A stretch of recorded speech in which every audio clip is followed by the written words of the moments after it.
So welcome everyone to this full moon. Today we have, or tomorrow, we have the sun in the sign of Cancer and the moon in its opposite sign, which is Capricorn. Cancer, with its nurturing, feminine, yin energy, joins with Capricorn, the independent, masculine, yang energy. So blending these two is our task this month. And we again have another super moon this full moon, which means that the moon is very, very close to the earth. And so the moon's influence is going to be much stronger than a normal full moon. And these supermoons occur every so often, so it's not that it's such an extraordinary event. It's just good to be aware of it because it does intensify your emotional sensitivity. So be sure you take time tonight to go out and look at it, because it looks like it's just huge on a supermoon. And the exact moment of the full moon is tomorrow at 11:37 a.m. So with the sun in Cancer, we move into a more reflective place where we focus on our inner growth. What we gave birth to at the winter solstice now needs to be nurtured with supportive structures. Can you remember what you visioned for yourself at the last winter solstice? We had a winter solstice ceremony, so some of you may remember what you put down on your list to envision for the following year. And I wonder if you have nurtured it and helped it to grow during these past 6 months.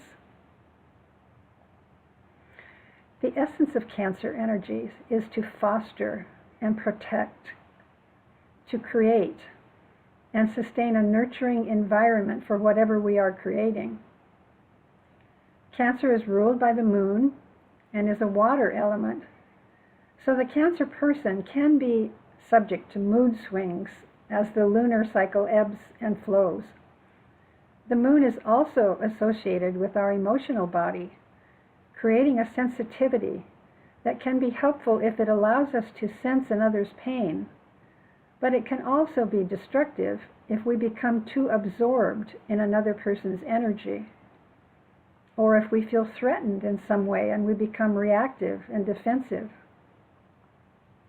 These full moon periods always heighten our awareness, and whatever is not in balance and integrity is challenged to evolve or dissolve.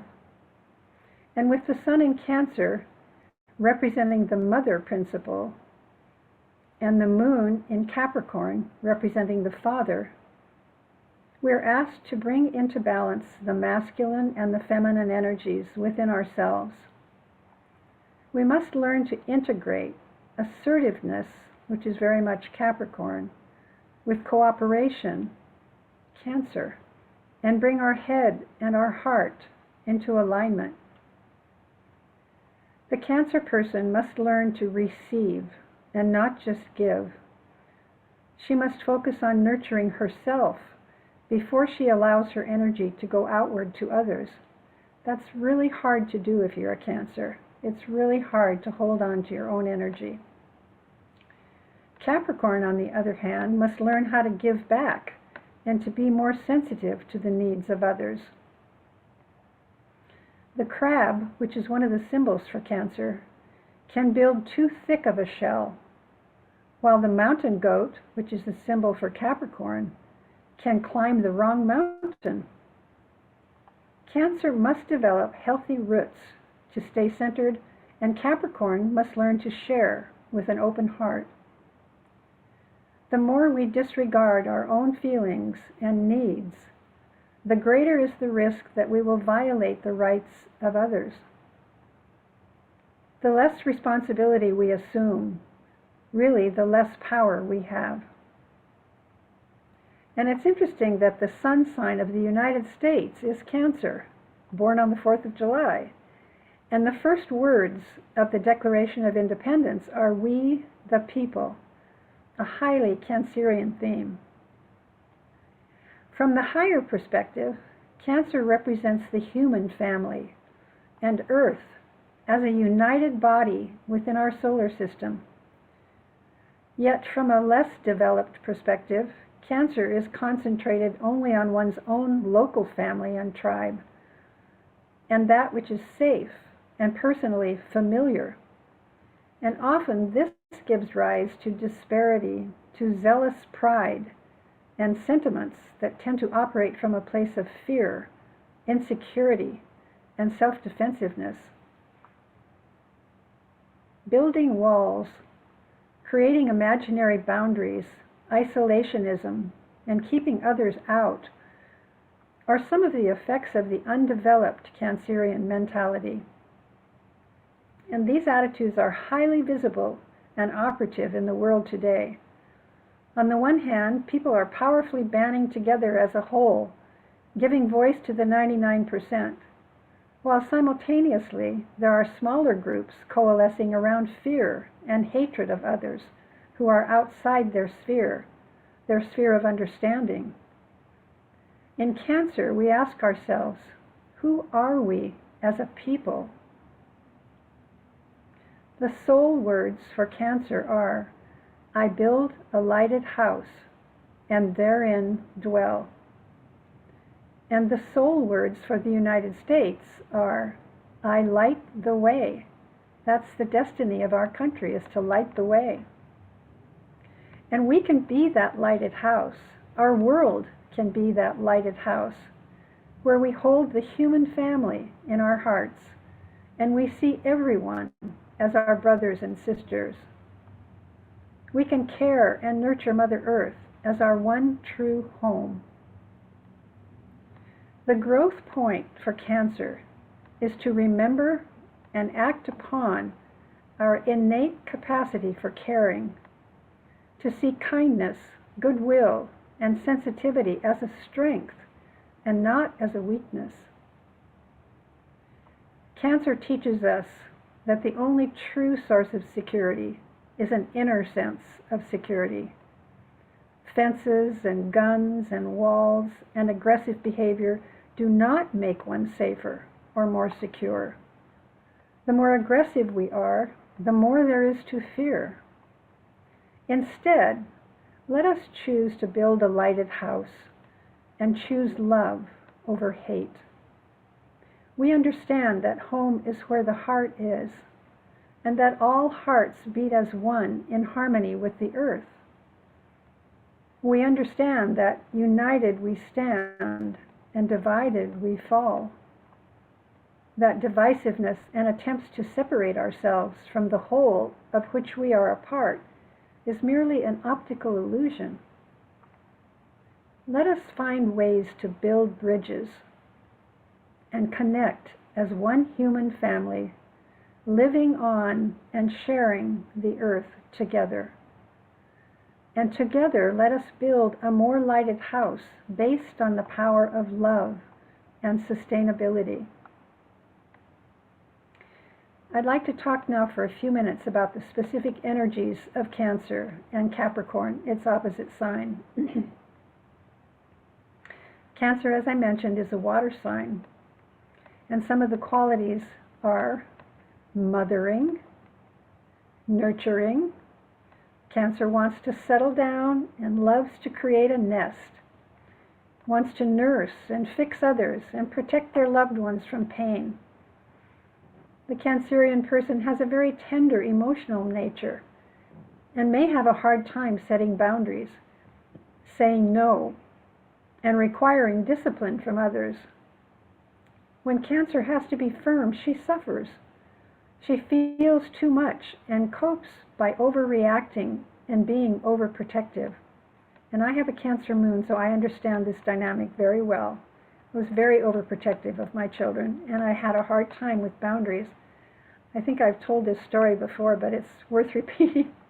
When my daughter was in high school, she had a boyfriend, and they'd been going out for quite some time, and he got so that he just walked in the house without knocking, and it really bugged me because, you know, I didn't know who was coming in, for one thing, or what kind of situation I would be in, but I could not ask him to knock on the door before he entered. I struggled with that and struggled. I could not do it.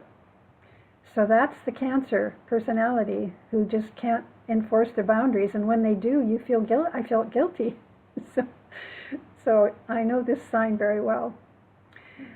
So as I mentioned, Cancer is a water sign, and so the personality is naturally fluid, where Capricorn is more structure and order and organization. So again, ruled by the moon and the tides, so the mood swings can be very prevalent. One symbol for Cancer is the crab, as we mentioned. She hides under her shell and is territorial and tenacious. Her pincers hold on tightly to family, old ideas, old ways of being, and old wounds. She doesn't forget or forgive easily. She doesn't like change, and she can become very defensive when hurt.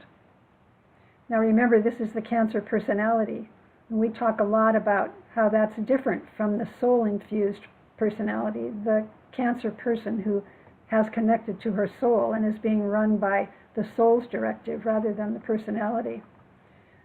So as Cancer evolves and becomes more connected to her soul, she expands her capacity to love and nurture and opens her arms to the whole world. Everyone becomes her family. She's the mother of the world. And so this month I put Kuan Yin in the background because she's often called the mother of the world. Capricorn's qualities are, she's an earth sign, he's an earth sign. And as an earth sign, Capricorn is pragmatic, practical, and more detached emotionally than Cancer. Capricorn has a strong sense of their own inner authority that doesn't listen so much to the clamor of the masses. Capricorn trusts his inner wisdom and stands in the world and says, "This is who I am." And that's really hard for a Cancer to do. He represents conscious, autonomous individuality. The evolved symbol for Capricorn is the mountaintop. He climbs fearlessly, steadfastly, to reach the peak of spiritual enlightenment. But before he does that, he climbs the initial mountain of his personality, which focuses mostly on material gains and selfish aims. So once he becomes more highly evolved, he directs all that energy toward becoming spiritually enlightened. So let's ask ourselves how these two energies can work together in balance. Capricorn can provide the stability and the grounding that watery Cancer needs. It's firm and solid and stable and can anchor Cancer's fluid nature. Cancer has to learn to make Earth her home, to become grounded in the physical reality that Capricorn represents.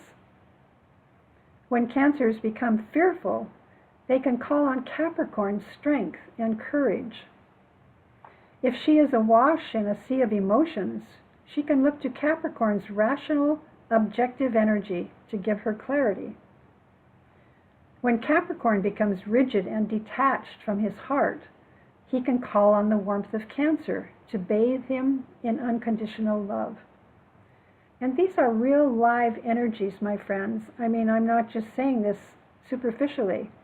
When you feel awash in emotions, for instance, you can quiet yourself and you can say, I choose to be connected to that Capricornian energy of grounding and stability and strength and inner authority, and then just wait for that energy to descend. And it can be a powerful way to deal with your sign, whatever sign you happen to be.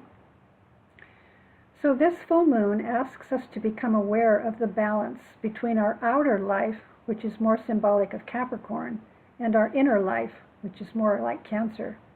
Not an easy task, for sure. So in our meditation today, we're going to spend a few minutes aligning with our higher self, the soul, with our wisdom, and then we will sit in the silence while we contemplate a few questions related to the energies of this full moon. We'll pause for a few minutes after each question to give you time to open and receive any insights or awarenesses to these few questions. I will bring you back with the sound of the bell. So let us prepare for meditation.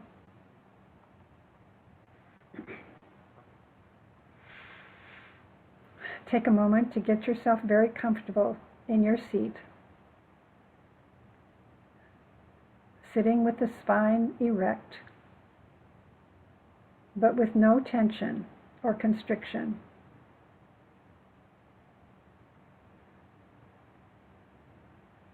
And begin by taking a few deep breaths, feeling the breath enter the body, filling it with light and ease.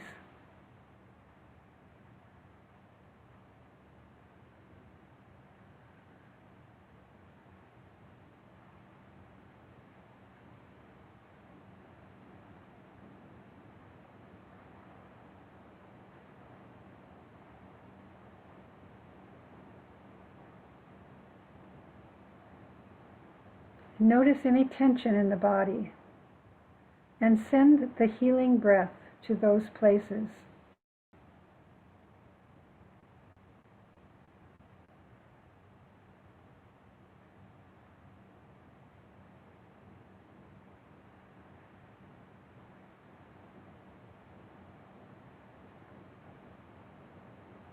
Feel the body release and let go as you exhale.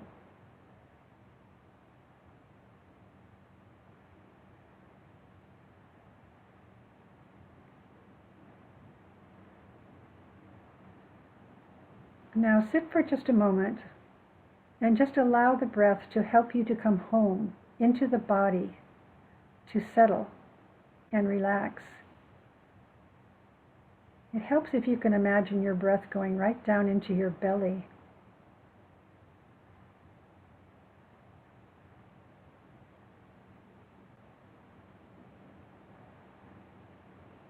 And to soften the belly.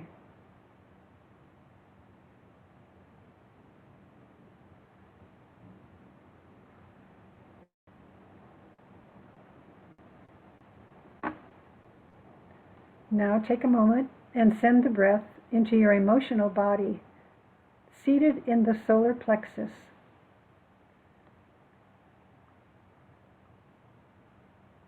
Settling down any feelings or sensations that may be disturbing your peace.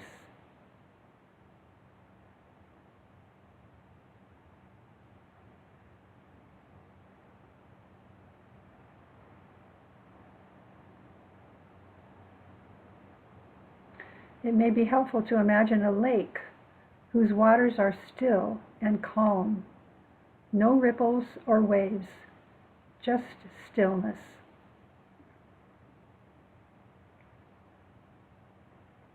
Breathe in that calm.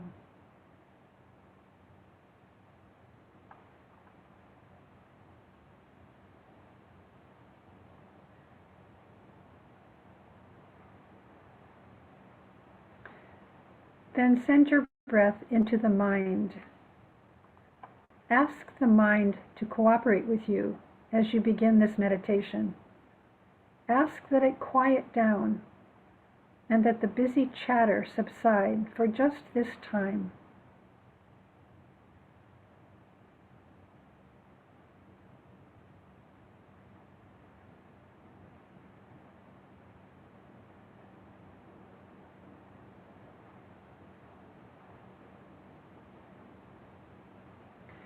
Now imagine that the light of the soul is coalescing in a ball of light right above your head.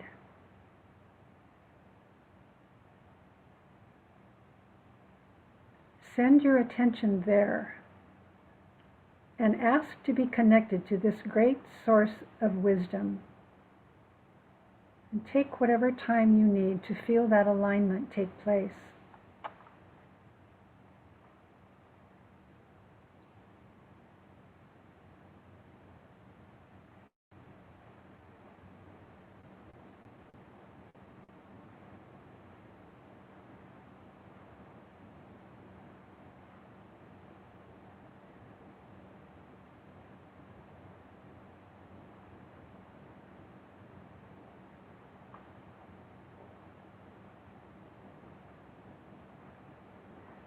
Before we contemplate the questions for this full moon, I'd like you to take a moment to consider whether the energy of Cancer is more predominant in your nature or the energy of Capricorn.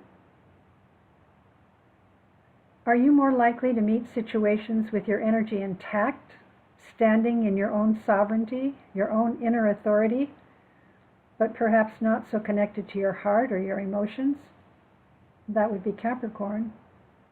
Or do you meet situations with an open heart, feeling compassion and the desire to nurture and help, sometimes losing your own energy to the other? That's Cancer. See if you can get a sense of which energy is most predominant in you.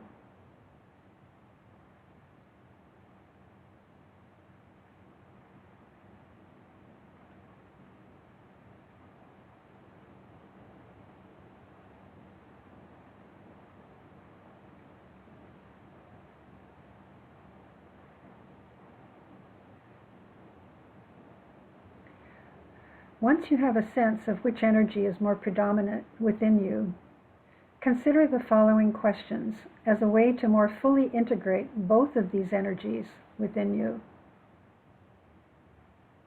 Here's the first question. How can I stand in my own power as an individual and not lose my nurturing self? Let's ponder that for just a few minutes.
And the next question.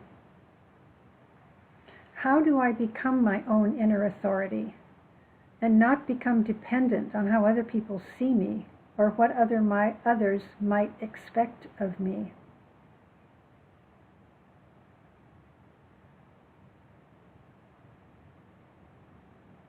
How do I become my own inner authority and not become dependent on how other people see me or what they might expect of me?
And if you identify more as a Capricornian, you might contemplate, how can I open my heart more fully to allow my nurturing self to emerge?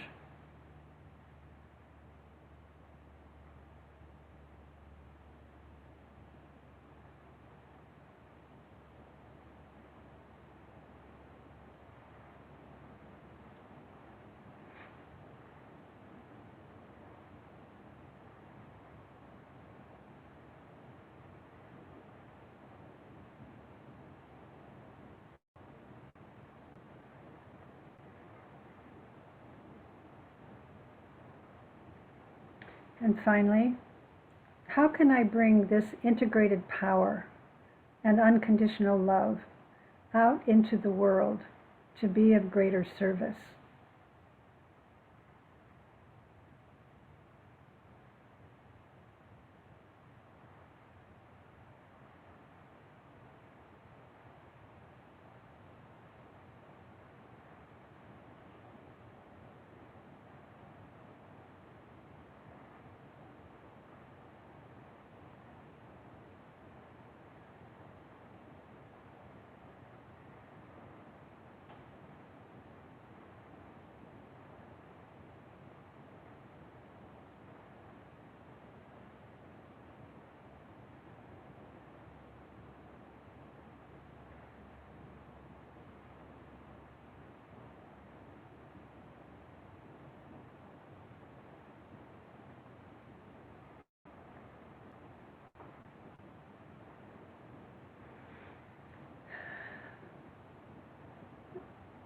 We all have both of these energies within us, and normally one will be more predominant than the other. But I think it boils down to, well, for one thing, may not be the only thing, but I think it boils down to a sense of trust, a trust in ourselves, that we really do have that inner authority within us, and we really do have that nurturing heart within us. We just have to tap into it and be aware of it, and then ask for it to come forth. And demonstrate that in whatever ways you can to strengthen that part of you that needs strengthening and balancing. That's just my take on it. So I hope you got some insight into it for yourself. So before we close, I'd like to, of course, read a poem. And this is a poem by my favorite astrologer, Heidi Robbins. And it's called I, You. My father thinks mostly of infinity. He uses an infinity symbol as a capital I to remind us we are more than we think we are. If a waitress asks him what he wants for lunch, he says, wisdom. That's his response. In Fargo, North Dakota in the 70s, he had a radio program which always ended with the same farewell. If you know who you are, you'll know what to do. And Dad says, who we are is infinite. And well, I am my father's daughter. I say, who we are is radiant. Who we are is luminous, shimmering, blinding light. My father asks for wisdom, and I ask how I might be more fully what I know I am, how I might be that radiance in this finite world, in the density of this body.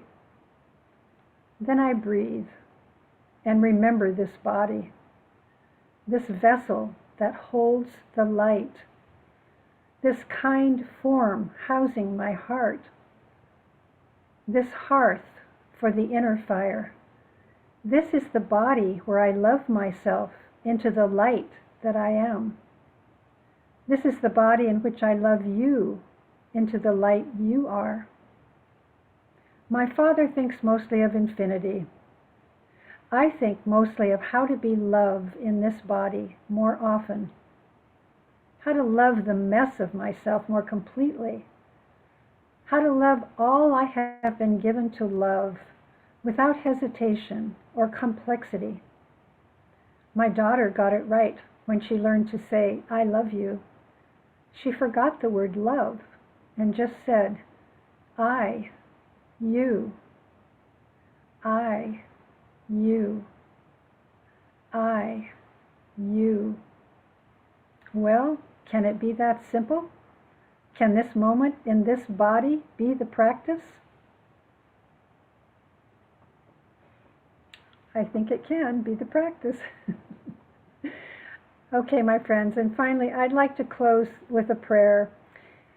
The last few weeks in our country have seen so much upheaval, so much distress, so much despair.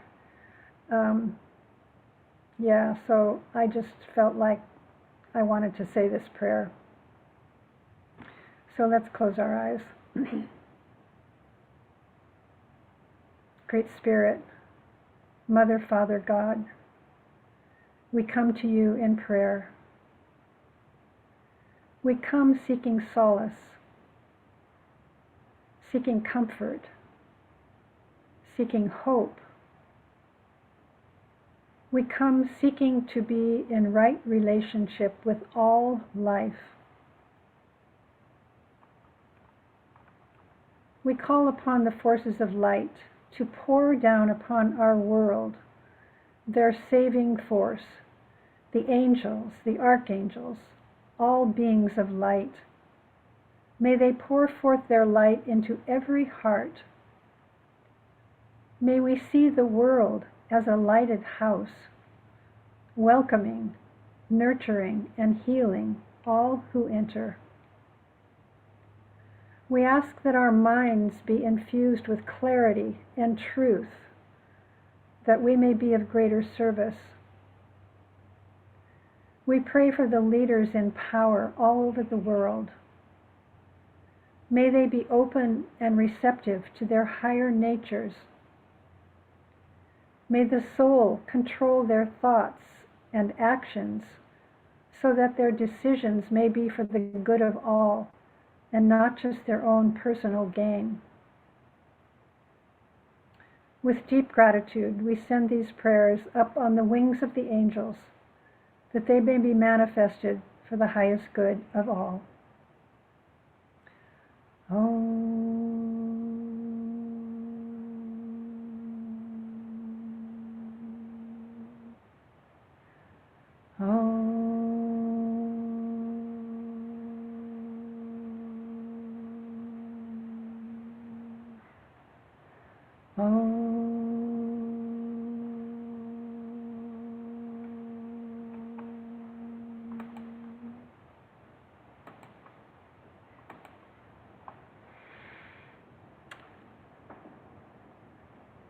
Thank you, my friends.